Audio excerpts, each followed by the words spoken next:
So, Greg, this show started off really great for me. Oh, did it? Yeah, it was a great show. Why was this such a great show for you? Well, at first I had been consuming alcoholic beverages at a political convention.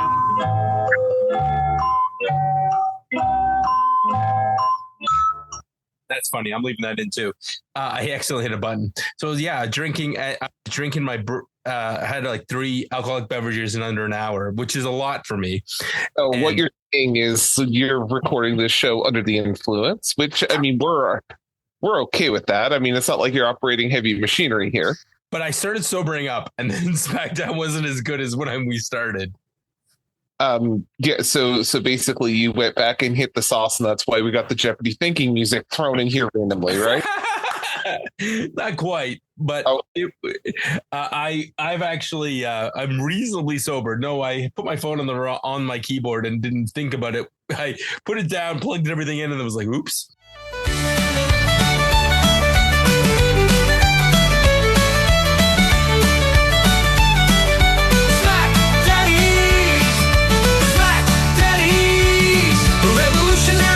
Sports entertainment is proud the God and Father Greg, the SmackDaddies.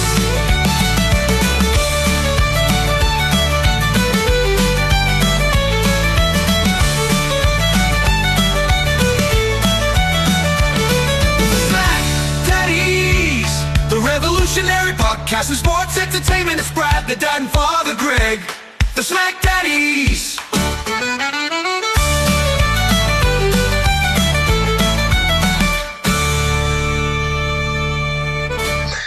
Hello, friends, and welcome to your SmackDown review for The Hub. I am Brad the Dad, and running shotgun with me is my tag team partner, Greg, Father Feltham. Bless you, my son.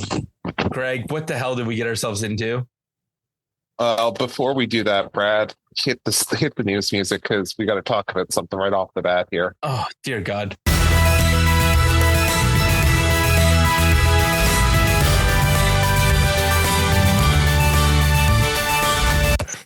So as SmackDown went on the air tonight, WWE has made a number of releases. So let's talk about that right off the bat. And I'm looking at his face, and he obviously is not keeping up on chats. No, I have not looked at my phone since I got home. I was just taking notes on my phone. So, dang it. All right, let's see who got released. Go ahead, Greg. This is going to be, you're going to get my honest reactions as I'm turning on my chat again to say, what the hell? AOP and Paul Ellering have been released from their WWE contracts. Oh, dear God. Sonya Deville's contract is expiring within the next few weeks, so she will be not re-signed with the company. Wow. Cedric Alexander is released and will have a 90-day non-compete. And Blair Davenport has been released from the company as well. Wow. Well, Blair Davenport is not surprising. They haven't done crap with her. Cedric was in a program where he was mentoring Javon Evans in NXT. AOP. Called him Jabroni Evans, didn't you? No. Oh, okay. I was like Javon. I was trying to remember. It was like, is he Jacob? No, he's Javon. And then like AOP again. Oh. Yep. So, but Sonya Deville is a sad one as well. But now maybe her and Mandy can film some content for Mandy's page. I don't know. Pure Fusion Collection is now down to 2.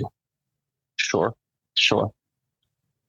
But the submission sorority may be back in action sometime soon. I don't know. Greg, they released a ton of women. Mm-hmm. Our good friend, and I was trying to get him on the show tonight, Mr. Burkett, I believe, does have some strong feelings, or will have some strong feelings with the Blair Davenport release. So I'll tell you what, Sean, you want to come in next week and just blast it, or just send us a recording of your genuine reaction when you saw Blair Davenport was released. Damn, Greg.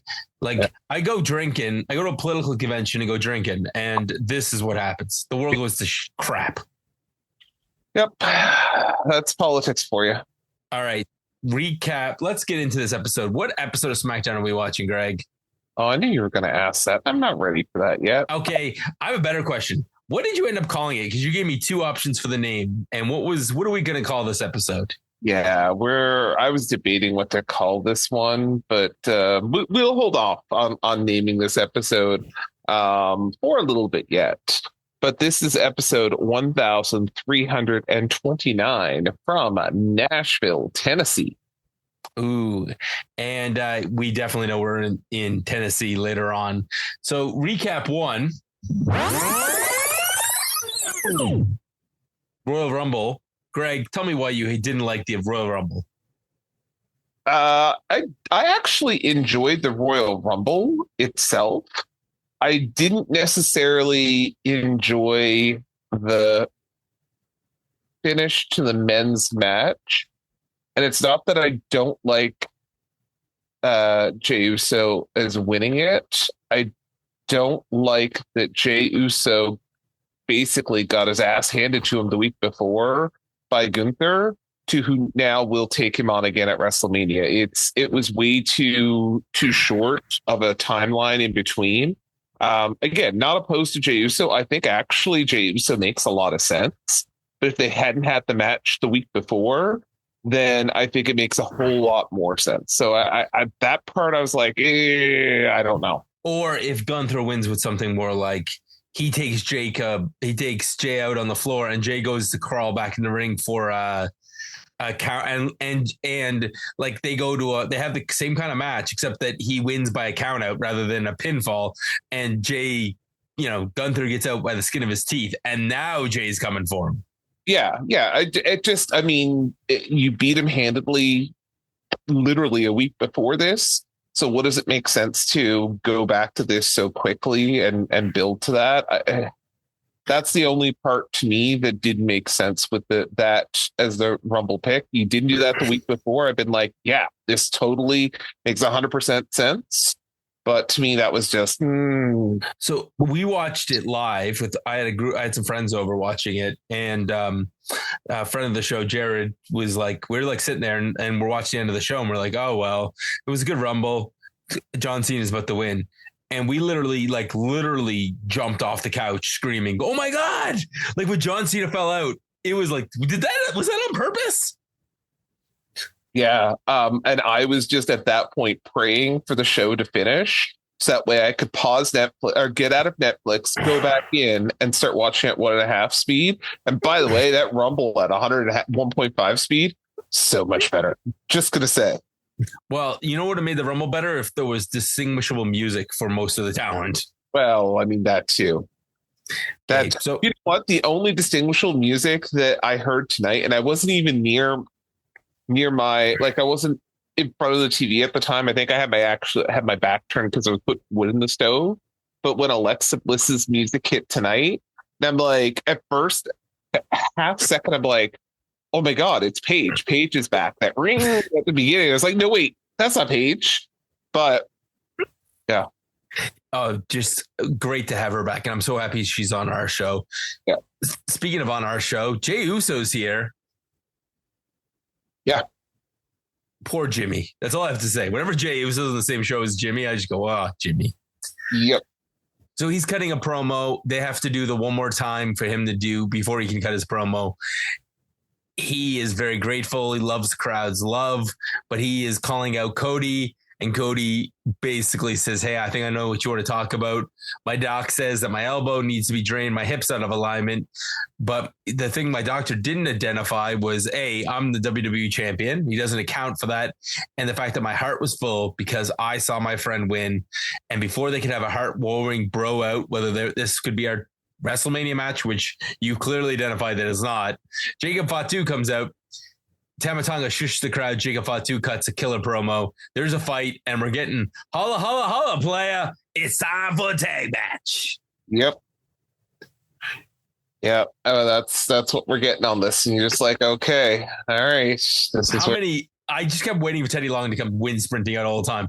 Holla, holla, holla, playa, tag match. You that's all you want in this life is Teddy Long to keep showing up every week. And Nick Aldis is doing his best Teddy Long. He is a British white Teddy Long. Time for a tag match. And also in the legacy of Teddy Long, not planning main event segments. That's again not wrong. Greg's just laughing. He's like, you're having, I am apparently still got some extra rocket fuel inside of me. So yeah, Chelsea Green. Hold on. Is it rocket fuel or is it adrenaline in your soul? It's something Cody Rhodes. Yeah. I swear to God, I wrote my notes. Holla, holla, holla, playa. It's time for another tag match. Bianca Belair and Naomi versus Piper and Chelsea Green. And I thought they were going to do a twofer where it was going to be the 2 versus 2 and the winners get into the chamber. Nope. No, this week we're getting Piper versus Bianca and the winner gets the chamber. I was on pins and needles for this whole match, Greg. Yeah. So this is where I really am starting to wonder some things about WWE. So why is it that all the men's matches for Elimination Chamber are 3-ways, but the girls are on SmackDown? On SmackDown? Yeah, on Raw, they were 1-on-1. Yeah. Right. Like, so, okay, what is it? It doesn't matter.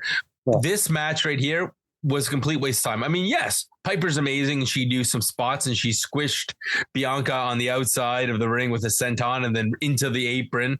We also got like a couple of KOD chances.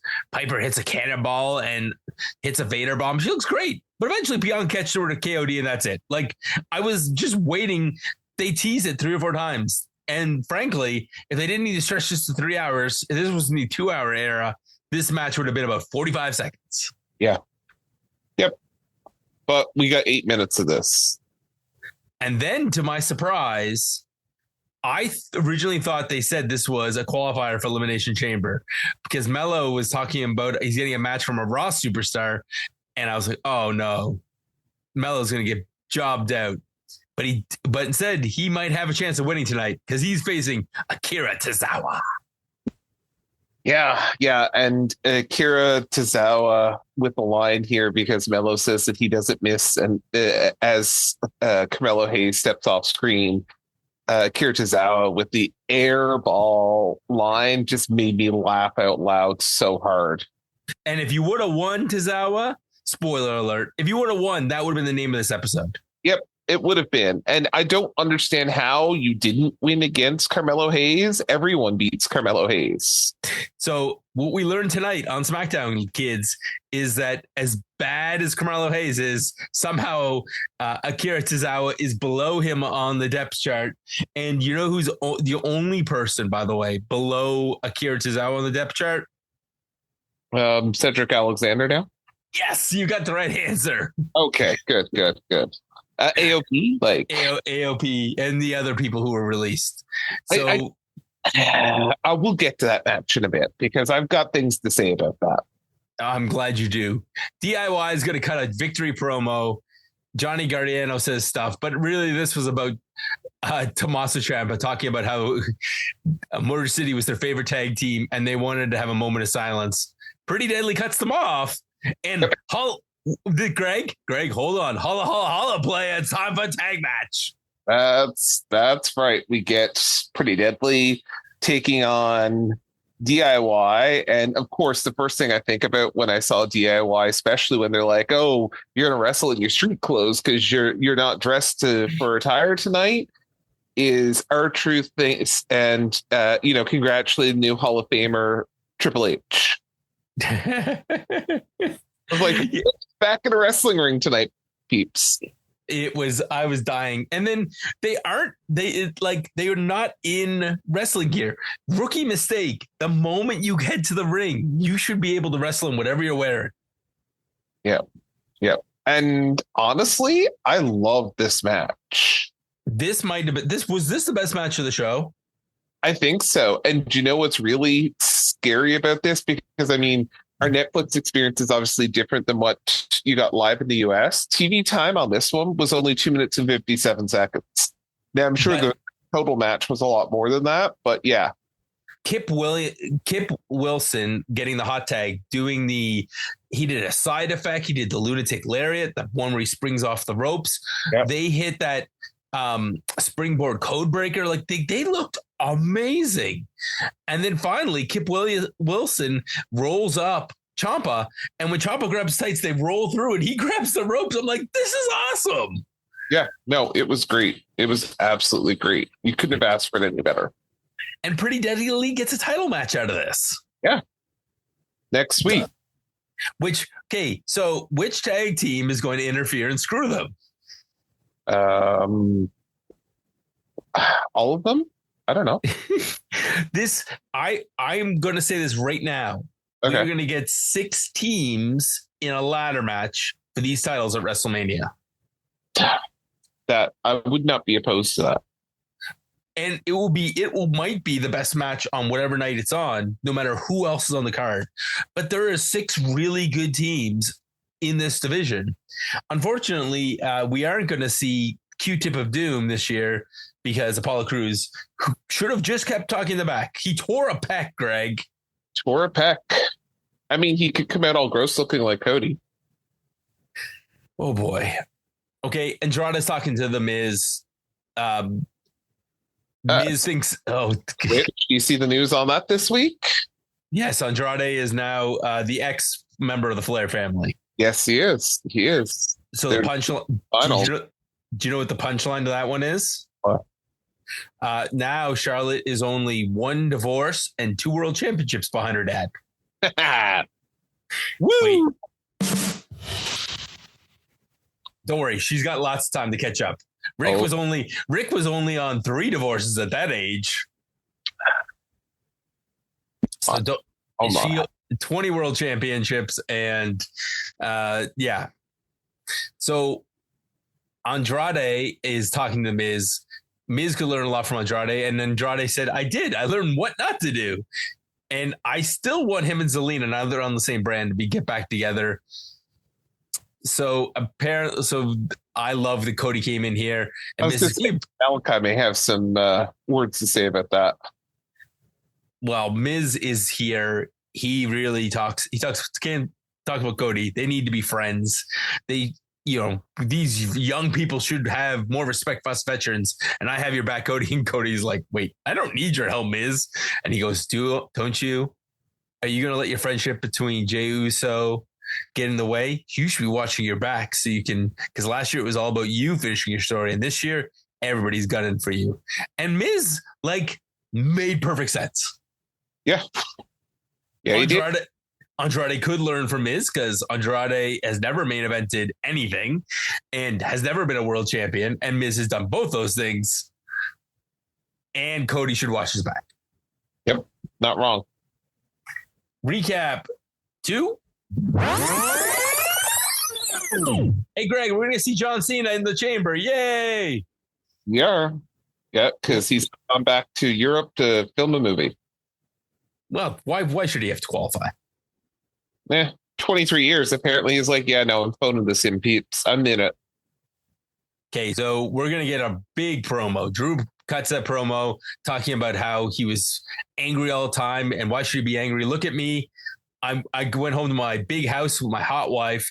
And then Nick Aldis called me. And it turns out I was working at a toxic workplace. So I'm now Mr. Positivity. Jimmy cuts him off talking about how he sounds like an angry ex-girlfriend. And a week ago, that would have made Drew mad, but no, now he's cool. And then he calls Jimmy J, which is super funny. And I think that was accidental, and he just ran with it. If it was planned, it was even better. But man, I laughed so hard. So Jimmy's trying to qualify in this 3-way, and LA Knight comes out, gets real serious, looks at the phone. It's okay to cry. It's, we have stuff. Sometimes it's a good emotional release, but even then there's a line. And then he cuts the promo where he talks about how all he hears is Drew McIntyre crying and complaining. And there's a line for everything. There's 3 guarantees in life: life, death. Oh, sorry. Yeah. 3 guarantees in life: death, taxes, and Drew McIntyre crying about something on the internet, which is funny because apparently it was LA Knight that had the heat. Or something. This is where the line of the night and the episode title comes from, because at this point, LA Knight says, hang on, I got to get my stuff in. which is the whole complaint Drew had. I got to get my stuff in, Greg. Great episode title. McIntyre starts smirking, and I'm like, oh, yeah, this is hysterical. You guys really did a job there. So, yeah. That to me was kind of line of the night there. And it leads to another great match. Drew, LA Knight, and Jimmy Uso. Yeah. Listen, he's not wrong. Which one is which? No one knows. And again, another great Drew line before this was in the promo. He goes, maybe you'd be as over as your brother if you would have yeeted first. Like, oh man, so good. These guys were, and then they had a great match because they started logically. There's one heel and two faces, so they're going to beat the crud out of Drew. The faces eventually turn on each other, and it's on after that. One of my favorite spots, though, was the suplex from the top rope where LA Knight does his leaping suplex, and Drew McIntyre's hanging upside down in the Tree of Woe. He springs back up and hits the German suplex, and we get the superplex off the top rope. Yeah. Incredible. Yeah. This match ends though when so Jimmy has LA Knight beat with a splash. The ref gets pulled out by good old Drew. The second time he hits the knees, he ends up second time he hits the knees, Jimmy does on LA Knight. LA Knight goes to hit the BFG, and Drew sneaks in from behind, kicks LA Knight in the back of the head, which leads to the blunt force trauma on Jimmy, and he pins LA Knight. Just what a finish, Greg. What a finish indeed. Yeah. And so we get Drew. Yeah, the double Claymore was amazing. I love that ending. And we're setting up for a combination of, like, if I'm betting Seth, Drew, Punk, Cena, like this, and probably Damian Priest. Yeah. Like, this is going to be the biggest Elimination Chamber. I think everybody in the Elimination Chamber could line up that they're all former world champions. Yeah. Yep. Possible. Yeah. There's some great plans in the works here. So yeah, love this. Speaking of great plans, we had a great promo in the back where Damian Priest and Braun Strowman go face to face, talking about how them and Jacob Fatu are in the qualifying match next week. Big meaty man slap meet. Yes. That should be an interesting one there. Should be fantastic, Greg. I'm very excited to see how these three big men put a match together. But Greg, this should have been the only time I heard about this match tonight. Yes. It wasn't. No. Recap 3. Kevin Owens dropping Sami Zayn on his head on Raw. Yes.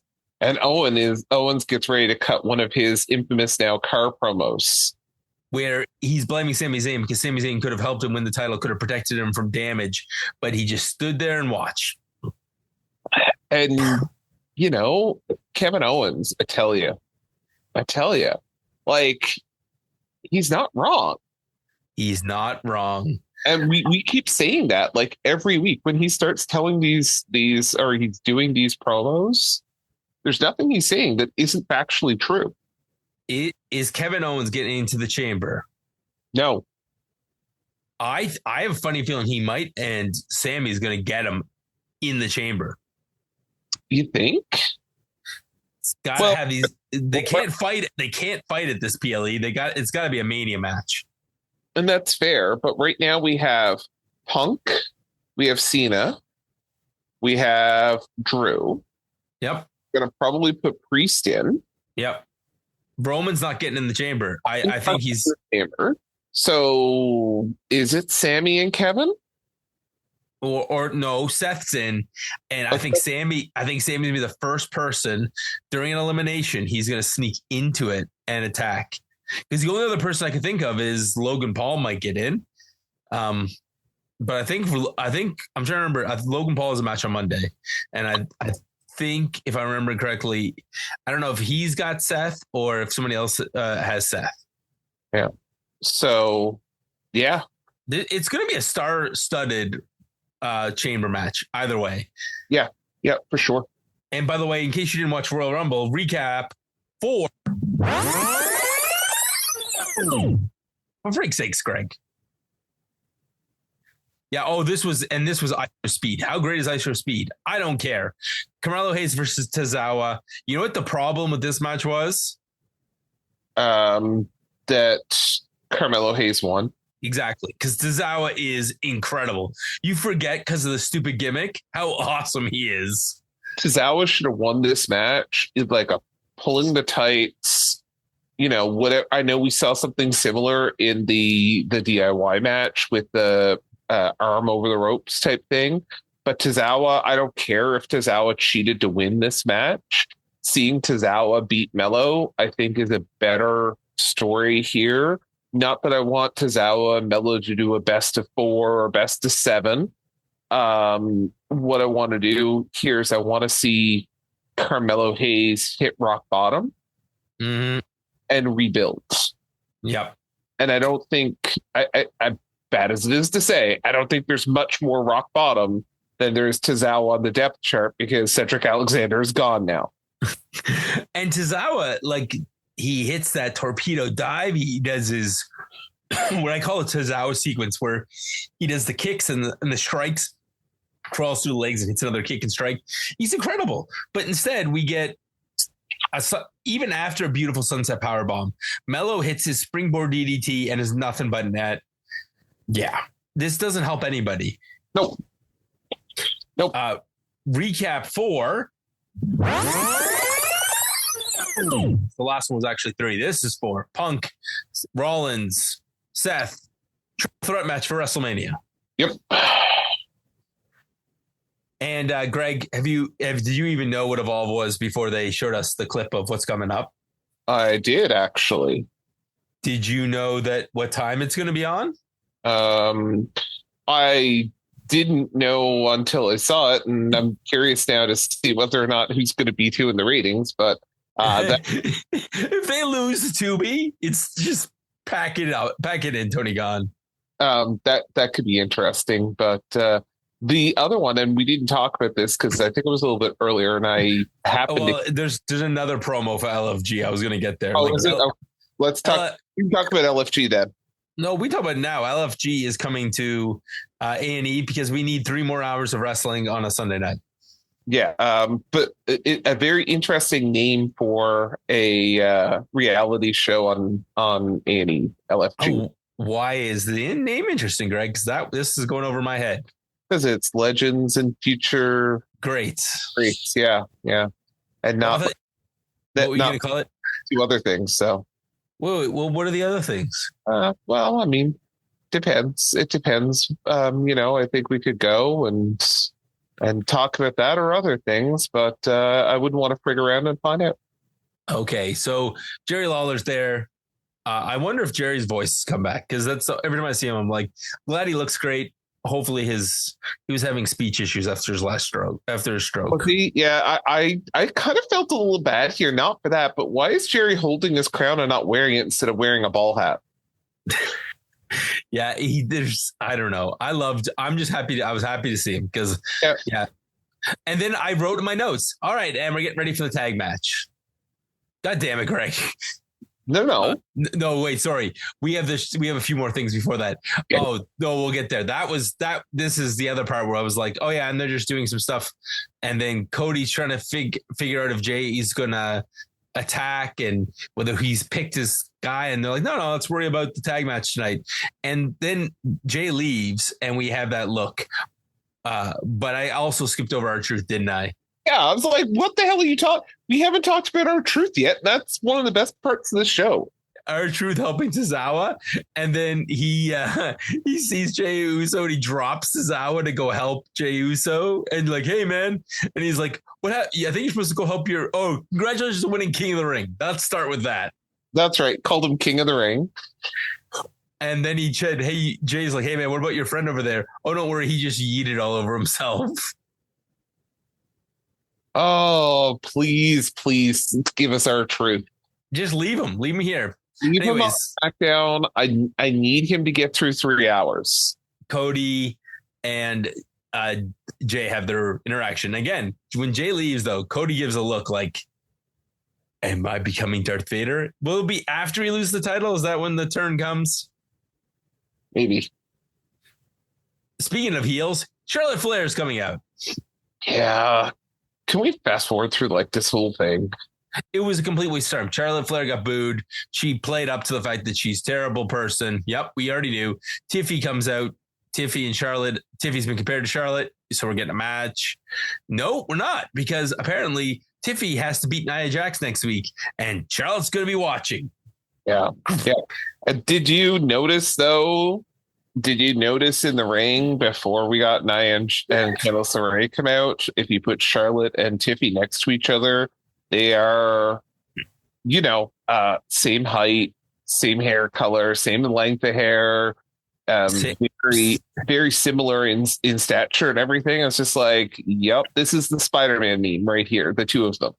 I thought you could say same cup size, Listen, I would not dare go there. We would need some experts. Where's Blondone? Blondone. We need somebody that's an expert in cup sizes. Yes, we do, among other things. Blondone, can you do some research over the weekend to get back to us with the Raw Dogs on Tuesdays here on the Hub? Yes. Alexa Bliss comes out in her Fiend jacket because we're getting Alexa Candace LeRae, and you know what? Candace greater than Johnny because she is smart enough to wear her gear to the ring. Very true. Very true. Mm-hmm. Alexa shows off her amazing gymnastic ability and didn't really miss a step.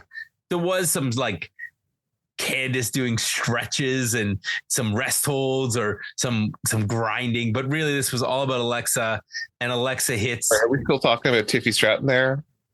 No? Okay.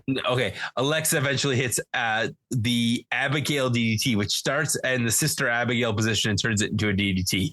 It looks great. And we have Alexa on SmackDown. Screw you, Raw Dogs. Yep. And then Greg, then my heart sinks because everybody's gunning for Chelsea.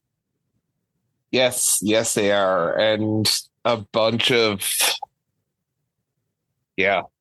Chelsea's going to beat Naomi, or probably not, to get in the Elimination Chamber. And then B-Fab. No, I think she's going to beat Naomi. She better. It's in friggin' Canada. This is what I'm saying.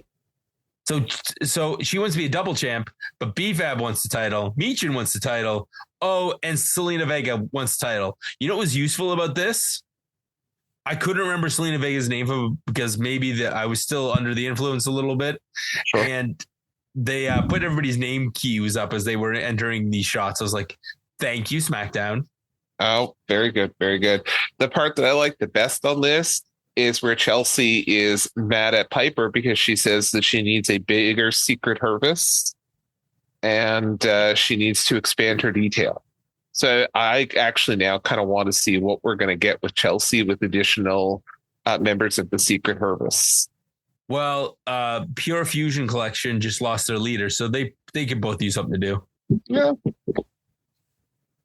Anyways, we're time for the main event. Oh, wait, no, we come back from commercial and we get a Street Profits vignette. They're back, Greg, but now they're angry. Sure. Whatever. Motor City Machine Guns cut a promo and they get interrupted by Legado. Great. Everybody wants the titles. Sure.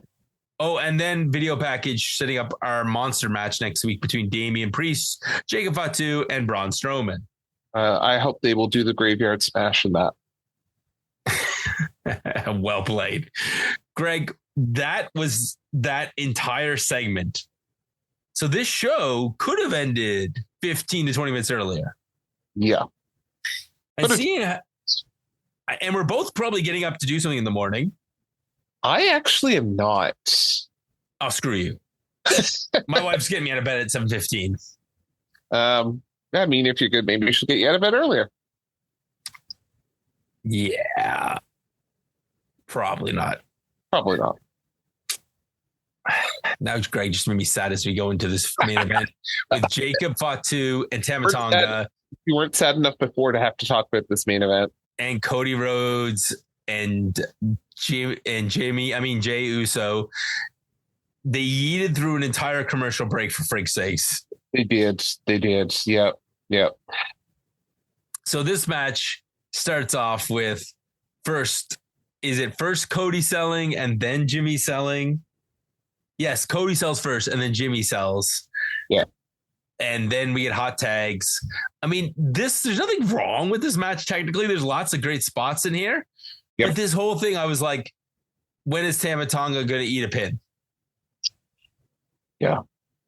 And that's exactly what happened. Jacob Batu got taken out by Jimmy. Tama Tonga eats a Crossroads. Right. And then the only news out of this thing is what happens at the end. And so here's what's really funny. This is about the point that I got a text from Brad to say, okay, I'm up and I'm ready. And I reply back to Brad and say, hey, I'm just watching the ending of the show. I'll get to you in a minute, because I had to pause in the main event for a minute to help something for my wife. So I missed about, I was like 2 minutes. That only took 5 minutes?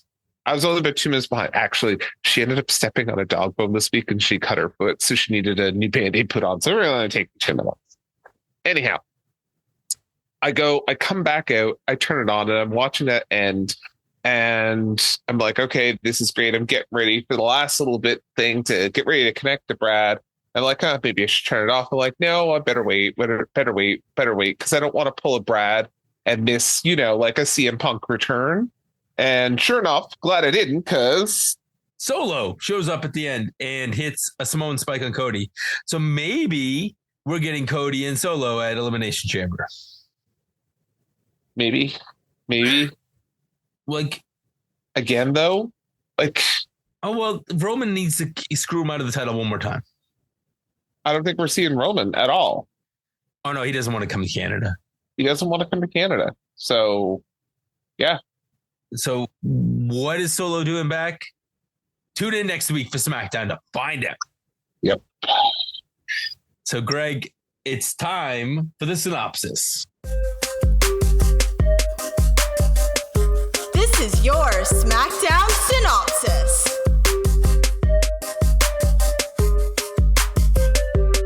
Dear God in heaven, Brad yeeted the whole way through that synopsis. And your synopsis is brought to you by The Hub, where you can find all of your favorite podcasts, including The Raw Dogs, Storytime with Jimmy, and our main show, where you can hear Donnie and Jimmy interview WWE's finest talent. Who is going to be on this week? Find out maybe later. I don't know if we're allowed to talk about this week, but this is a big one too this week. I don't even know. So you got one on me. So I know who it is, but I won't spoil it this week because it's a big one. I mean, nice. It's like every week. It's like, hey, which major WWE superstar are we going to have on this week? Oh, we're going to take a break from that so we can have PCO come on and talk about why he smashed the title on live on pay-per-view. Or the Director of Authority. Oh my gosh, it was so great. The coolest name for a authority figure on a TV show, the Director of Authority. Oh, love it. Amazing. So it's like, let's just put in some of the biggest stars in wrestling. So tune in to see who's going to be Jimmy and Donnie's guest this week. Greg, this show needs a severe set of scissors. Oh yeah. So all the recaps are cut. What about, what do you want to do with Jimmy, Cody, and the Bloodline, or not Bloodline? The Jey Uso beginning segment? Yes. Holla holla? Yeah, sure, we can keep that. Why not? And then we go right into Bianca and Piper. Nope, we're gonna cut this. This is a social media exclusive. This is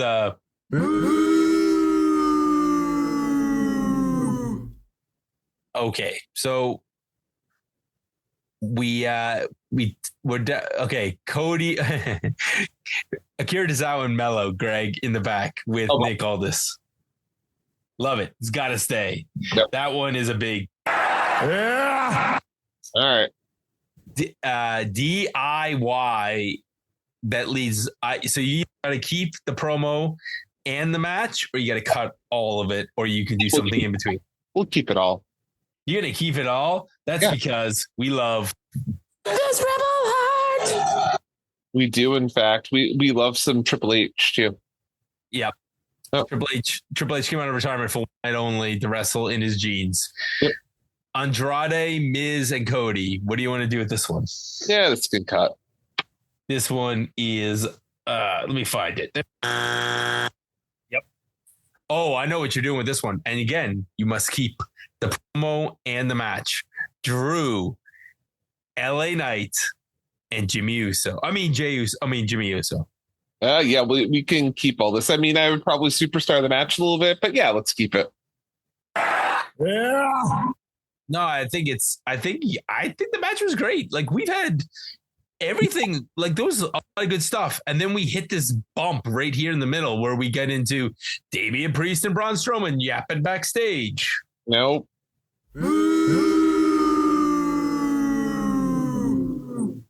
Oh, I think this one's going to be interesting. Kevin Owens talking in his car. Oh, we're keeping that. Yeah, that one was probably one of the better ones of the night. That one was and I put that in there because, Kevin Owens would hate it because he hates Cody. Let's talk about Carmelo Hayes and Tozawa. God dang it. We're going to keep this match, but we're changing the ending. Oh, we're changing who went over. Yeah. I agree. I don't have a sound for that one, Greg, so I'll just keep going. Oh, but we're reshooting the ending in this one. Tozawa wins. Oh, Greg. Okay, again, you have to keep or cut everything. Charlotte Flair. No.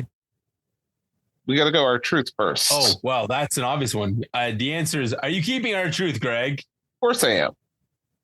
Acknowledge me. That we do.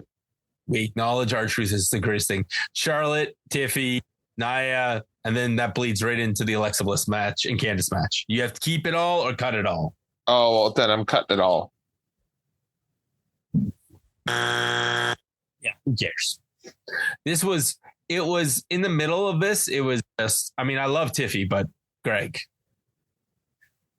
Okay. Yep. Chelsea Green and her Secret Hervice. Nope, I'm cutting this.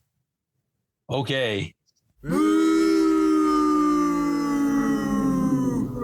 then everything to do with the tag teams and all of the filler that leads before this main event. Yep.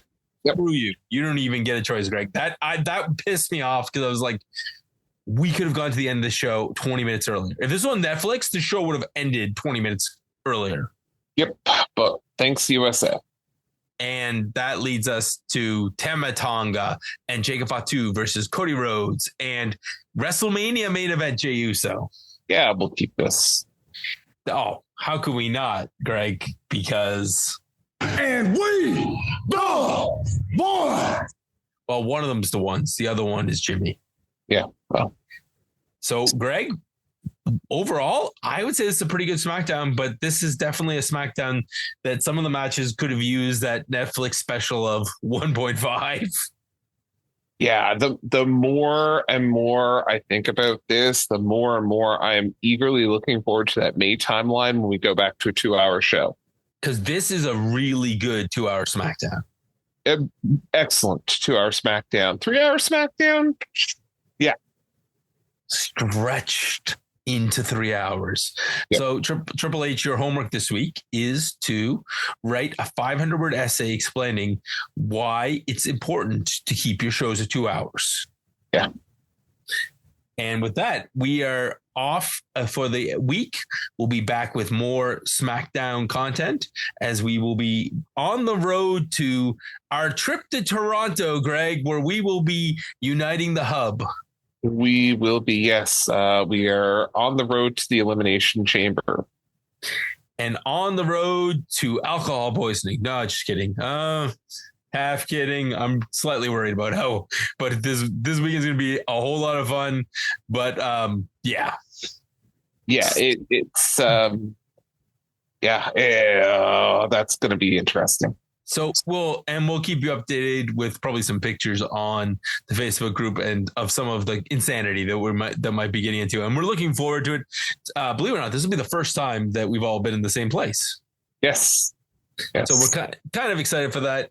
And we're kind of excited to see probably one of the best Elimination Chambers in many years. Yeah. Yeah. All right. Well, we can keep talking, Greg, but I need to go to bed because I need to be up tomorrow. All right. Good night, friends, or good morning. We the ones.